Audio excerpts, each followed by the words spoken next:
बिहार में सियासी पारा 7वें आसमान पर है। इतिहास में पहली बार यह हुआ है कि सभी दल अपने अपने विधायकों को सुरक्षित रखने के लिए कहीं कोई नजरबंद कर रहा है, कोई दूसरे प्रदेश में भेज रहा है, कोई पार्टी जो है वो प्रशिक्षण शिविर के नाम पर विधायकों को पटना से दूर रख रही है। अब सवाल यह है कि अब परीक्षा होने वाली है ताकत की, एकता की। अब ये परीक्षा में कौन सफल होगा यह तो खैर कल फ्लोर टेस्ट में साबित हो जाएगा। आरजेडी की बात कर ले, आरजेडी के तमाम विधायक या यूं कहें गठबंधन के विधायक सभी तेजस्वी आवास में हैं। कल कुछ तस्वीरें भी निकलकर सामने आई कि रात में संगीत के मजे ले रहे हैं, माहौल को हल्का किया जा रहा था। दूसरी तरफ जदयू के नेता कह रहे हैं कि फ्लोर टेस्ट में तो हम पास हैं, बहुमत से ज्यादा हमारे पास विधायक हैं। बीजेपी कह रही है कि हम नीतीश के साथ खड़े हैं। एक तरफ जीतन राम मांझी ये भी कहते हैं कि मुझे मुख्यमंत्री पद का ऑफर मिला था, एक तरफ ये भी कहते हैं कि हम एनडीए के साथ भी हैं, दूसरी तरफ वो माले के विधायक से मुलाकात भी करते हैं। मतलब पूरी तरह से राजनीतिक खिचड़ी पकी हुई है और इस खिचड़ी के जायके के बारे में पूरी जानकारी लेकर हमारे सहयोगी प्रिंस हमारे साथ बने हुए। प्रिंस, बिहार में राजनीतिक खिचड़ी पक रही है, सब विधायक सब पार्टी अपनी अपनी बातें कह रहे हैं, अपने अपने पक्ष को रख रहे हैं। कोई कहता है खेला 12 को हो जाएगा, कोई कहता है खेला होगा, लेकिन ये खेला आरजेडी खेमे में होगा। प्रशिक्षण शिविर के नाम पर बीजेपी भी अपने विधायकों को पटना से दूर रख रही है। जदयू के कुछ विधायक अभी भी संपर्क में नहीं है, ऐसा हमें सूचना मिल रही है। और तीसरी बात जो निकलकर फिलहाल सामने आ रही है कि जदयू के विधायक हों या आरजेडी के विधायक, दोनों ही कॉन्फिडेंट नजर आ रहे हैं। मतलब चल क्या रहा है बिहार में, कौन सी पार्टी मजबूती में दिख रही है, कौन कमजोर दिख रही है, किसका एकता ज्यादा मजबूत दिख रहा है, बताए तमाम जानकारी दे।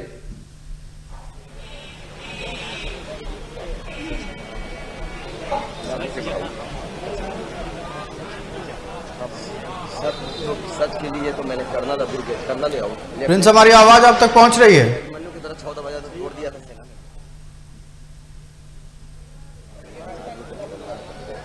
जी देखिए, हमारी मौजूदगी अभी तेजस्वी यादव जो कि बिहार के पूर्व उप मुख्यमंत्री के आवास के बाहर है और यहाँ पे पहले आरजेडी के विधायकों को हाउस अरेस्ट किया जाता है, यहाँ पे रखा जाता है। उसके बाद से लेफ्ट के विधायक पहुंचते हैं कल रात में, और आज जो कांग्रेस के जो विधायक हैं 19 विधायक में से 16 विधायक जो हैदराबाद से पटना एयरपोर्ट लाए जाएंगे और वहां से सीधे तेजस्वी यादव के आवास पहुंचेंगे। और यहाँ पे जो 3 विधायक कांग्रेस के हैं, जैसे सिद्धार्थ सौरभ हो गए, उसके बाद तमाम जो विधायक कांग्रेस के हैं, उन्होंने दावा किया है कि पूरी तरीके से माहौल नॉर्मल है और इसको लेकर अब तमाम तरह की जो गतिविधियां है, राजनीतिक गतिविधि, वो दिखाई दे रही है। हलचल काफी तेज है, लेकिन दावा किया जा रहा है महागठबंधन के द्वारा कि माहौल बिल्कुल एकदम कूल है। आपको बता दें कि जिस तरह से बिहार की सियासत में हलचल तेज है, इसको लेकर तमाम तरह के दावे किए जा रहे हैं। आपको बता दें कि जिस तरह से तेजस्वी यादव ने दावा किया है कि बिहार में खेला होगा और ऐसे में कल प्रोटेस्ट होना है, शक्ति प्रदर्शन है, और ऐसे में अपनी शक्ति का जो साबित करनी है सरकार को, कहीं ना कहीं बड़ी चुनौती दिख रही है। क्योंकि जिस तरह से जदयू हो या बीजेपी या आरजेडी, तीनों पार्टी ने अपने विधायकों पे रस्से कसे हैं और जिस तरह से नजर बनाए हुए हैं, ऐसे में कहीं ना कहीं ये बड़े संकेत हैं। आज महागठबंधन के जो नेता हैं, अखिलेश सिंह हो गए, चाहे मनोज झा हो गए, राष्ट्रीय प्रवक्ता आरजेडी के, तेजस्वी आवास के बाहर यहीं पे आते हैं और प्रेस कॉन्फ्रेंस करके कहते हैं कि नीतीश कुमार के पास अगर बहुमत है तो अपना वो बहुमत साबित करे, कल प्रोटेस्ट है उसमें वो बताए। तो कहीं ना कहीं एक बड़ा दवा है और नीतीश कुमार को लेकर ये चुनौती है। और तेजस्वी आवास के बाहर आप देख सकते हैं किस तरह से हलचलें हैं, लेकिन अंदर से जो नेता आ रहे हैं बाहर, वो बयान दे रहे हैं, बता रहे हैं कि यहाँ पे जो अंदर है बिल्कुल एकदम मतलब माहौल एकदम नॉर्मल है और कुछ नहीं, हम लोग नॉर्मल है। हलचलें तेज ज्यादा एनडीए के जो खेमे में हैं वहाँ पे हलचल तेज है, लेकिन हम लोग एकदम बिल्कुल ठीक हैं। और देखिए कुछ देर पहले यहाँ पे अखिलेश सिंह जो कि कांग्रेस के प्रदेश अध्यक्ष है वो आए थे, यहाँ पे तेजस्वी आवास का जायजा लिया, जहाँ पे उनके विधायकों को रुकना है, यहाँ पे व्यवस्था देखी और यहाँ से चले गए हैं। और अंदर में राबड़ी देवी मौजूद है और पूर्व मंत्री तेज प्रताप यादव भी मौजूद है। तमाम जो भी महागठबंधन के विधायक और नेता हैं यहाँ पे मौजूद है, वो लेफ्ट के भी नेता मौजूद हैं और तमाम जो महागठबंधन के विधायक और नेता हैं एकजुटता का जो है दिखाने के लिए यहाँ पे इकट्ठे हो रहे हैं। कांग्रेस के विधायक तेजस्वी आवास के पास आरजेडी खेमे से, वो हम अपने दर्शकों को दिखाएंगे। बिहार में फ्लोर टेस्ट को लेकर सबकी नजर विधायकों पर है। हर खेमा अपने विधायकों से ज्यादा दूसरे खेमे के विधायकों की टोह लेने की कोशिश में है। वहीं दूसरी तरफ उन्हें अपने घर में भी सेंधमारी का डर सता रहा है। यही वजह है कि तेजस्वी आवास में आरजेडी के विधायक नजरबंद है। तेजस्वी आवास से किसी भी विधायक को बाहर निकलने नहीं दिया जा रहा है। इस बीच विधायकों से मिलने राबड़ी देवी और कांग्रेस के प्रदेश अध्यक्ष अखिलेश सिंह भी तेजस्वी आवास पहुंचे। जायजा लिया हमारे संवाददाता प्रिंस ने। बिहार के उप मुख्यमंत्री तेजस्वी यादव के सरकारी आवास पे आरजेडी विधायक के साथ सीपीआई, एमएल और सीपीए के जो विधायक हैं उनको हाउस अरेस्ट किया गया है। सवाल खड़ा होता है कि क्या तेजस्वी यादव को अपने विधायकों पे भरोसा नहीं है। अब देखिए किस तरह से यहाँ पे विधायकों को अंदर यानी कि तेजस्वी आवास के अंदर रखा गया है। कल से ही विधायक यहाँ पे डटे हुए हैं और तेजस्वी यादव खुद अंदर मौजूद हैं। विधायकों के सभी सामान जो साजो सामान है, उनके कपड़े हैं, उन्हें पहुंचाया जा रहा है, लेकिन विधायकों को यहाँ पे बाहर निकलने की अनुमति नहीं है। देखिए आज शाम को 4 बजे कांग्रेस के विधायक को हैदराबाद से पटना लाया जाएगा और साथ ही बोध गया में मौजूद भाजपा के तमाम जो विधायक हैं उन्हें भी पटना लाया जाएगा। और आज जेडीयू के द्वारा आज विधानमंडल दल की आज बैठक विजय चौधरी के आवास पे होनी है। ऐसे में तमाम जो बिहार के जो विरोधी पार्टियां हैं या एनडीए की जो घटक दल है, तमाम जो एड़ी चोटिए किए हुए हैं अपने बहुमत साबित करने को लेकर। लेकिन देखिए किस तरह से यहाँ पे तमाम जो विधायक एक स्वर में कर रहे हैं आरजेडी के कि बहुमत हमारे पास है, तो वहीं भाजपा और जेडीयू के विधायक हो या रणनीतिकार हो, उनके द्वारा लगातार दावे किए जा रहे हैं कि बहुमत हमारी है। देखना होगा कल 12 तारीख है, फ्लोर टेस्ट होना है, से क्या कुछ निकल के आता है। लेकिन फिलहाल जो स्थिति है कि जेडीयू की कल बैठक भोज होती है श्रवण कुमार के आवास पे, उस भोज में जेडीयू के 5 विधायक अब्सेंट रहते हैं, मौजूद नहीं रहते। उसके बाद जेडीयू के रणनीतिकार और जदयू के शीर्ष नेतृत्व का हाथ पैर फूलने लगता है। तो वही बात कर ले कांग्रेस के, तो कांग्रेस के 19 में से 16 विधायक हैदराबाद हैं, 3 विधायक बिहार में हैं। तो क्या ऐसे में तमाम जो कांग्रेस के जो रणनीतिकार हैं उनका भी ये दावा है कि फ्लोर टेस्ट में हमारे साथ रहेंगे। तो तमाम जो पार्टियां हैं अपने हिसाब से दावा करिए, लेकिन तेजस्वी आवास के बाहर का यहाँ पे नजारा देख सकते हैं कि किस तरह से समर्थक हो या विधायकों की जो गाड़ियां हैं वो तमाम यहाँ पे डटी हुई है और लगातार विधायक अंदर में मौजूद हैं। उनसे तेजस्वी यादव बातचीत कर रहे हैं। कल फ्लोर टेस्ट होना है, उस फ्लोर टेस्ट को लेकर लगातार जो रणनीति है वो आरजेडी के द्वारा बनाई जा रही है। तेजस्वी यादव लगातार दावा कर रहे हैं कि खेल होना बाकी है। क्या कुछ खेल होगा 12 तारीख को देखना होगा, लेकिन उससे पहले ही बिहार की राजनीति काफी उबाल ले रही है।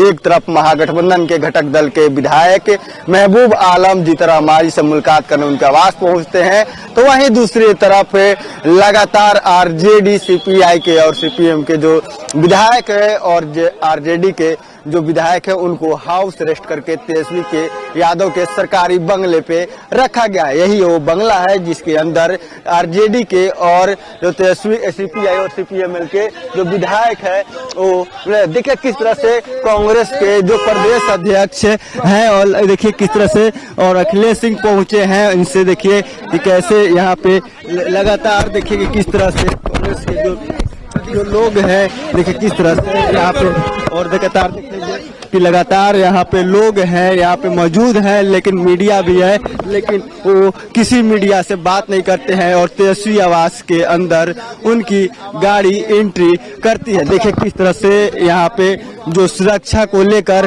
गेट के पास में बैरिकेडिंग किया गया है और ना ही मीडिया को अंदर जाने की इजाजत है और ना ही किसी बाहरी लोगों को, कार्यकर्ताओं को भी बाहर रखा गया है। और देखिए अब किस तरह से लगातार तेजस्वी यादव अंदर में मौजूद हैं। आरजेडी के विधायक जो हैं, वही राष्ट्रीय प्रवक्ता आरजेडी के मनोज झा हो या अब्दुल बारी सिद्दीकी हो, तमाम जो बड़े नेता हैं, या उन बात कर ले आपको कि आरजेडी कोटे के जो पूर्व मंत्री थे वो भी इस बैठक में और अंदर में मौजूद हैं और लगातार ये बैठक का दौर चल रही है। लगातार सुबह से ही बैठक हो रही है। कल 12 तारीख को क्या कुछ होना है देखना होगा। अपने सहयोगी बाबर के साथ पटना से टीवी 45 के लिए प्रिंस कुशवाहा। हमारे संवाददाता प्रिंस लगातार पटना से हमारे साथ बने हुए हैं। प्रिंस, बड़ी खबर निकलकर सामने आई है कि प्रशिक्षण शिविर जो नाम दिया गया था बीजेपी की ओर से, अब पता नहीं विधायकों को दूर रखने की एक कवायद थी या फिर सभी विधायकों को एक जगह रखने की कवायद थी, वो अलग बात है। लेकिन अब फिलहाल कुछ ही देर में पटना पहुंच जाएंगे सारे विधायक, जो अपडेट निकलकर सामने आ रही। क्या कहा जाए, देखिए बीजेपी खेमे में भी डर है लेकिन वो जाहिर नहीं कर रहे हैं। प्रशिक्षण शिविर का नाम देकर पटना से अपने विधायकों को दूर रखा गया है। अब इस पर क्या कहिए, इसको लेकर क्या बातें चल रही है राजनीतिक गलियारों में? जी बिल्कुल, देखिए जिस तरह से भाजपा के द्वारा प्रशिक्षण शिविर के नाम पे जो भाजपा के विधायक और एमएलसी को बोध गया और गया में शिफ्ट किया गया है, तो कहीं ना कहीं एक बड़ा सवाल उठता है, क्योंकि प्रशिक्षण शिविर से पहले विषय तय होता है कि किस बात को लेकर प्रशिक्षण शिविर लगाया जा रहा है, किस चीज का प्रशिक्षण दिया जाएगा। लेकिन इस तरह की कोई जानकारी विधायक को नहीं दी जाती है और उसके बाद विधायक को बोध गया और गया के लिए बुला लिया जाता है। आनन फानन में बोध गया पहुंचते हैं विधायक और वहां पे प्रशिक्षण शिविर के नाम पर उन्हें 2 दिन रोकी जाती है और उसके बाद से एक खबर फैलने लगती है कि भाजपा ने अपने विधायकों को हाउस अरेस्ट किया है। लेकिन आपको बता दें कि तमाम जो बिहार के जो पार्टी है, जेडीयू हो, बीजेपी हो या आरजेडी हो, तमाम अपने विधायकों पे रस्सी कसी हुई है और विधायकों पे नजर बनाई हुई है। कल जेडीयू ने अपने विधायक को गिनती करने के लिए भोज के बहाने श्रवण कुमार के यहाँ निमंत्रण दिया, बुलाया गया, लेकिन उस भोज में 5 विधायक नहीं पहुंचते हैं। वहीं पे दूसरी तरफ आरजेडी ने कल अपने विधायकों को तेजस्वी आवास में बैठक के लिए बुलाया और बैठक के बाद विधायकों को हाउस अरेस्ट कर लिया गया और यहाँ से उनके बाहर जाने की इजाजत नहीं दी जाती है। तो कहीं ना कहीं एक बड़ा सवाल है कि आखिर डर इतना क्यों है कि आखिर विधायकों को हाउस अरेस्ट किया जा रहा है। क्या पक्ष विपक्ष दोनों के पास से आंकड़े की जो खेल है, जो गुणा गणित है, वो चल रहे हैं। क्योंकि जिस तरह से आज मनोज झा ने प्रेस कॉन्फ्रेंस करके बताया और नीतीश कुमार को चुनौती दिया कि अगर आपके पास बहुमत है तो अपना बहुमत सिद्ध करें। अपने मनोज झा का जिक्र किया है अभी फिलहाल। प्रिंस, हम अपने दर्शकों को सुनाते हैं कि मनोज झा ने फ्लोर टेस्ट से पहले क्या कहा है। आइए सुनाते हैं मनोज झा ने फ्लोर टेस्ट से पहले क्या कहा है। माध्यम से मैं बताऊं, ये कॉन्स्टिट्यूशन ऑफ इंडिया है। इसके आर्टिकल 179 में स्पीकर को हटाने की व्यवस्था का उल्लेख है, जिसमें ये कहते हैं कि उन्हें हटाया जा सकता है, रेजोल्यूशन जो किया चुका है, majority of the all members of the assembly, लिखने वाले और वोट करने वाले नहीं, एक्चुअल मेंबर्स, यानी कि 243 में 122 चाहिए स्पीकर को हटाने के लिए। ये मैं नहीं कह रहा हूं, माननीय सर्वोच्च न्यायालय ने नवम रेबिया वाले मामले में 7 जज बेंच ने ये बात कही है। आप अंदर में हम नहीं हम तो कम से कम कार्यशाला के नकली नाम से नहीं ले गए। हम तो अपने विधायकों, हम तो उनमें से नहीं जिनके यहाँ भोज में लोग नहीं पहुंचे। हमारे सारे विधायक, महागठबंधन दल के सारे नेता हैं, सब मेरे साथ खड़े हैं। ऐसी एकजुटता है और वो एकजुटता सिर्फ मैं। प्रिंस, मनोज झा तो कह रहे हैं कि गठबंधन के सभी विधायक एकजुट है, लेकिन सवाल गठबंधन के विधायकों को लेकर नहीं है ना, वो जादुई आंकड़ा का सवाल है। 122 के उस जादुई आंकड़ा का सवाल है। कैसे छुएंगे उस आंकड़े को? मतलब आप सारे लोग एकजुट भी रह जाएं, कैसे? फिर भी क्या संभावनाएं हो सकती है कि गठबंधन दल में इतनी पॉजिटिविटी दिख रही है, इतना कॉन्फिडेंस दिख रहा है, क्या क्या संभावनाएं हो सकती है प्रिंस? देखिए जादुई आंकड़े आपने सही कहा कि 122 है, लेकिन वही बात कर ले एनडीए के पास जो पुराने आंकड़े की बात कर लिया जाए, जिसमें अगर तोड़ नहीं हो, विधायक अगर अब्सेंट नहीं हो, तो 128 विधायकों की आंकड़े हैं। तो कहीं ना कहीं आंकड़ा है एनडीए के पास, अगर विधायक उसमें से टूटते नहीं है तो एनडीए इस पक्ष में है कि बहुमत साबित कर सकती है। लेकिन जिस तरह से विधायक अब्सेंट हो रहे हैं, उससे कहीं ना कहीं एक डर का माहौल है। और जिस तरह से जो महागठबंधन के विधायकों की बात कर ली जाए तो 115 विधायक है, 115 विधायक महागठबंधन के पास है। अगर 10 विधायक इधर उधर अब्सेंट कर जाते हैं तो कहीं ना कहीं बिहार में खेला हो सकता है। इसी खेल को रोकने के लिए एनडीए ने और नीतीश कुमार ने एड़ी चोटी एक किया हुआ है, और महागठबंधन के जो नेता है और जो विधायक है वो टकटकी लगाए हुए हैं कल के यानी कि 12 तारीख के प्रोटेस्ट के लिए कि क्या कुछ होता है। तो कहीं ना कहीं एनडीए के पक्ष में माहौल है, लेकिन 10% ही ऐसा मामला है कि यह मामला कहीं गड़बड़ाए। उसी मामले को ठीक करने के लिए जो भी एनडीए के नेता है, शीर्ष नेता है, अमित शाह से लेकर प्रधानमंत्री से लेकर नीतीश कुमार तक, सभी लोग इस आंकड़े को ठीक ठाक से प्रेजेंट करने के लिए राज्यपाल के सामने आंकड़े को जुटाने के लिए एड़ी चोटी एक किए हुए हैं। और इसी के कारण है कि बोध गया में बीजेपी ने अपने विधायकों को नजरबंद किया है, तो वही जदयू ने 2 बैठक किया। कल एक बिहार सरकार के मंत्री और नीतीश कुमार के करीबी माने जाने वाले श्रवण कुमार के आवास पर बैठक होती है। उस बैठक में 5 विधायक अब्सेंट हो जाते हैं, वो विधायकों से संपर्क किया जाता है और विधायकों के द्वारा आश्वासन दिया जाता है कि आज हम नहीं आ पाए हैं, लेकिन हम फ्लोर टेस्ट में आपको मतलब कि आपको हम बता रहे हैं कि फ्लोर टेस्ट में आश्वासन दे रहे हैं कि हम पहुंचेंगे। और उसी को लेकर अब आज जो विजय चौधरी के यहाँ जो बैठक है उसमें सभी विधायकों को बुलाया गया है कि किसी भी हर हाल में सभी विधायकों को मौजूद होना है। तो कहीं ना कहीं एनडीए के पक्ष में मामला है, लेकिन जिस तरह से बिहार की माहौल बना हुआ है तो कहीं ना कहीं महागठबंधन के लोग टकटकी लगाए हुए हैं कि आखिर क्या कुछ होता है। लेकिन आंकड़ा एनडीए के पक्ष में ही दिख रहा है। देखिए, बिहार में अब कांग्रेस भी आरजेडी के साथ सुर में सुर मिला रही है। कांग्रेस के विधायक विजय शंकर दुबे तेजस्वी आवास पहुंचे। तेजस्वी आवास के बाहर उन्होंने मीडिया से बातचीत करते हुए फ्लोर टेस्ट में खेला होने की बात कही। आइए सुनते क्या कहा है। संभावना नहीं, लेकिन घंटे बचे हुए हैं ना, कल खेल होगा, कल आप देखेंगे। एनडीए के विधायक तो साफ कह दिया है कि कल खेल होगा। अब क्या खेल होगा ये तो कल देखा जाएगा। फिलहाल आपका प्रिंस हमारे साथ जुड़ने के लिए और तमाम बातचीत के लिए बहुत बहुत धन्यवाद। हर पार्टी अलग कॉन्फिडेंस में है, सब कह रहे हैं, आरजेडी कह रहे हैं खेल होगा, कांग्रेस कह रहे हैं खेल होगा, और इधर माले के विधायक कह रहे हैं खेल होगा। दूसरी तरफ उधर एनडीए के जो भी घटक दल हैं वो कहते हैं कि हम सब एकजुट है, कोई खेल नहीं होगा, खेल होगा तो आरजेडी खेमे में होगा। क्या खेल होगा? अब से कुछ ही घंटे में वो 12 तारीख का ऐतिहासिक दिन आने वाला है। 12 फरवरी को सब साफ हो जाएगा कि इस कुरुक्षेत्र को कौन जीतने वाला है। फिलहाल मुझे दीजिए इजाजत, देखते रहिए TV45। नमस्कार।